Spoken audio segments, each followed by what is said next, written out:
Akalar, Cobalt mashinamizni taniyotganlar bormi? Oldi kapot qismidan udar bo'lib kelgan edi. Kapot ochilib ketganda mana kirlo qismlari pachoq bo'ldi. Qaranglar, idealni qilib bo'yab qo'yganmiz. Kapotlarni blesklariga e'tibor berasizlar. Xudo xolisa chotki chiqqan zazorlarigacha idealni bo'lgan. Oldi bamper qismini almashtirganmiz. Облицовкalarini, polniy bilek pianolarini qo'yib idealni qilib berganmiz akalar. Kimga xuddi shunaqa turdagi sifatli xizmatlar kerak bo'ladigan bo'lsa, Kuzov Toshkent jamoasiga bemalol murojaat qilishingiz mumkin. Joninglar sog' bo'lsin. Cobalt mashinasini kapot qismini bo'yaganmiz. Ko'rib turibsizlar, idealni chiqqan borib, blesklariga gap so'z bo'lishi mumkin emas akalar. Xudo xolisa ish sifati juda ham a'lo darajada chiqqan. Mashinasini olib qolganmiz. Ko'rib turibsizlar, Cobalt mashinamiz oldi qismidan juda ham qattiq DTPga uchragan. Mana kapotlarini qaranglar, pachoq bo'lib ketganini.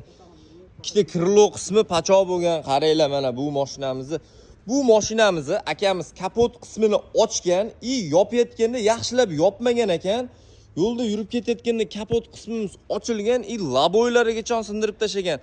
Oldi ko'rinmagandan keyin oldidan bitta mashinaga ozgina yetib olgan akalar.